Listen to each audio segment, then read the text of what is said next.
Bonjour à toutes et à tous. Avec vous, Mohamed Bilal, professeur de mathématiques. Aujourd'hui, on continue de faire des exercices concernant le cours des théorèmes de Pythagore. Oui, dans cette partie, on va faire l'exercice 4 concernant bien sûr le même cours, c'est-à-dire le cours des théorèmes de Pythagore. Oui, donc maintenant on passe à l'énoncé de l'exercice 4. Oui,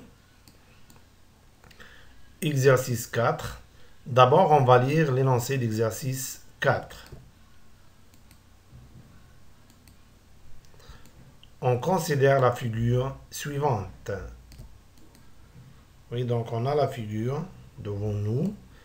Donc ici, on a le triangle ABC qui est rectangle en B.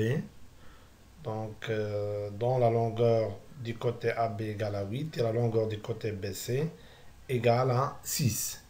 Aussi, on a ici, on a le triangle AEF et rectangle en E, dont la longueur du côté AE égale à 4 racines de 5 et la longueur du côté EF égale à 2 racines de 5. Donc, je pense que la figure est claire. Pour la question, oui, quelle est la nature des triangles ACF? Bien sûr, vous devrez justifier la réponse. Donc, il faut faire donc la justification de la réponse. Oui. Donc, je pense que les questions sont claires pour tout le monde. Oui, donc maintenant, on passe à la solution d'exercice 4. Donc, passons à la solution d'exercice 4. Oui, solution d'exercice 4.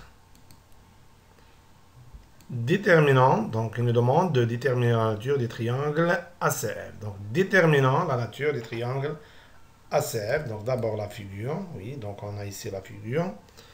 Donc, on doit déterminer la nature du triangle ACF. Donc, pour cela, on doit calculer la longueur des côtés AC et la longueur des côtés AF. Donc, pour calculer la longueur du côté AC, ou bien la distance entre A et C, on va appliquer le théorème des règles de Pythagore. Pourquoi? Parce que les deux conditions d'application du théorème des règles de Pythagore sont vérifiées. Ces deux conditions sont, donc on a ici, d'après les données de l'exercice, on a le triangle ABC et rectangle en B. Et on connaît, bien sûr, les longueurs de deux côtés. C'est-à-dire, on connaît la longueur du côté AB, qui est 8, et la longueur du côté BC, qui est 6. Donc, si deux conditions sont vérifiées, donc on peut calculer AC, c'est-à-dire la distance entre A et C, ou bien la longueur du côté AC, en utilisant, bien sûr, le théorème des règles de Pythagore. D'une manière analogue, ou bien d'une manière analogue, on peut calculer la distance entre A et F, ou bien la longueur du côté AF, en appliquant le théorème des règles de Pythagore sur le triangle AEF. Pourquoi? Parce que les deux conditions sont vérifiées. Donc, on a, d'après les données, le triangle AEF est rectangle en E. Et on connaît, bien sûr, les longueurs de deux côtés. Donc, on connaît la longueur du côté AE et la longueur du côté EF. C'est-à-dire que donc, ces deux conditions nous permettent d'appliquer le théorème des règles de Pythagore pour calculer la longueur du côté AF. Donc, on va écrire ce qu'on a expliqué. Donc, commençons par calculer la longueur du côté AC. Oui.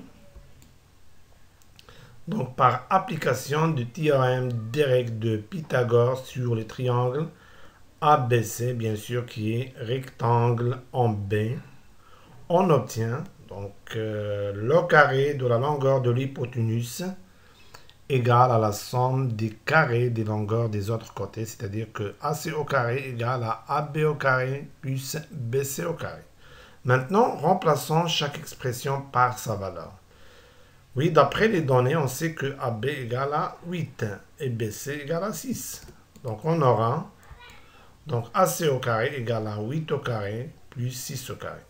8 au carré égale à 64 et 6 au carré 36.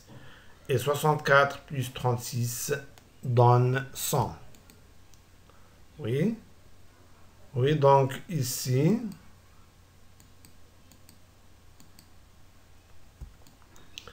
oui, donc AC au carré égale à 100. On sait que l'équation x au carré égale à AC est strictement positive, admet deux solutions, racine de A et moins racine de A. Donc AC au carré égale à 100, admet deux solutions. À partir de cette égalité, on obtient AC égale à racine de 100 ou bien moins racine de 100. Et puisque la distance est toujours positive, donc bien sûr qu'on va prendre la valeur positive. Donc AC égale à racine de 100. Oui, donc AC égale à racine de 100. Et bien sûr, 100 est un carré complet. Pourquoi? Parce que 100 égale à 10 à la puissance 2. Donc racine de 10 à la puissance 2 égale à 10. Pourquoi? Parce que d'après le cours des racines carrées, racine de A au carré égale à A. Bien sûr, si A est positif. Donc notons cette égalité ou bien cette relation, la relation 1. Donc on a calculé la longueur des côtés AC. Maintenant, d'une manière analogue, eh bien on va procéder de la même manière pour calculer la distance entre A et F ou bien la longueur des côtés AF. Bien sûr qu'on va appliquer le théorème des règles de Pythagore sur le triangle AEF. Oui. Par application du théorème des règles de Pythagore sur le triangle AEF, qui est rectangle bien sûr hors E, on obtient donc le carré de la longueur de l'hypoténuse égale à la somme des carrés des longueurs des autres côtés. C'est-à-dire que AF au carré égale à AE au carré plus EF au carré. Oui. Maintenant, remplaçons chaque expression par sa valeur. Donc, d'après les données, on sait que AE égale à 4 racines de 5. Et aussi, d'après les données, on peut remplacer EF par 2 racines de 5. Donc, on obtient,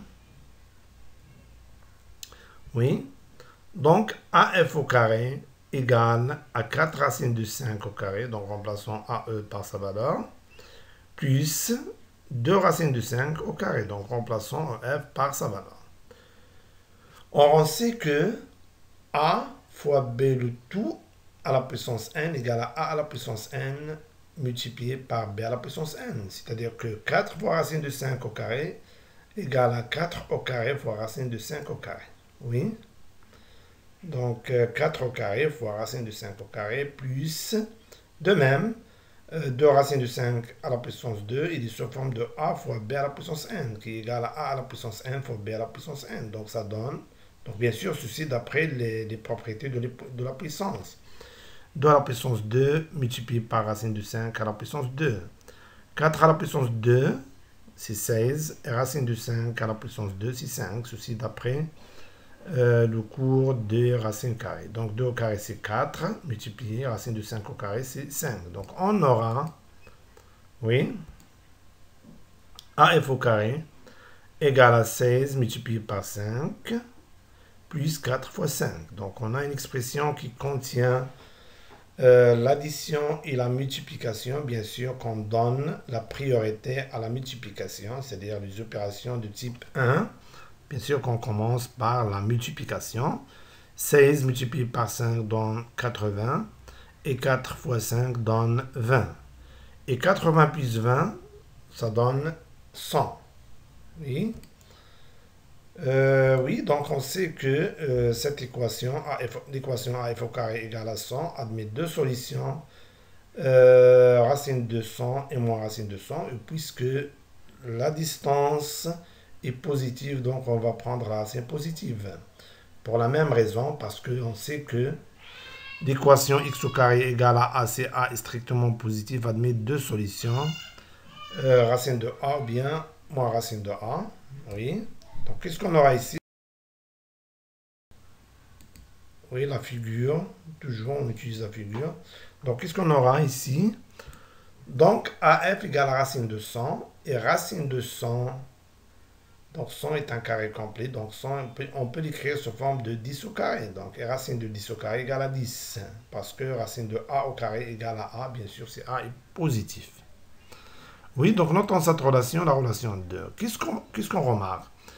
On remarque que d'après la relation, dans la relation 1, on a obtenu AC égale à 10. Et dans la relation 2, on a AF égale à 10. C'est-à-dire quoi d'après? Donc d'après les relations 1 et 2, on déduit que AC égale à AF. Et bien sûr, cela signifie que le triangle ACF est isocèle en A. Oui. D'après les relations 1 et 2, on déduit que AC, la longueur des côtés AC égale à la longueur des côtés AF, c'est-à-dire que le triangle ACF a deux côtés isométriques, c'est-à-dire qu'il est isocèle. Oui, donc par conséquent, ACF est un triangle isocèle en A. Oui. Donc, on a répondu à la question, c'est-à-dire qu'on a déterminé la nature des triangles ACF, ce qu'ils font démontrer. Oui, donc j'espère bien que c'est clair pour tout le monde. Oui, donc on s'arrête là et on se voit prochainement. Merci pour votre attention et au revoir.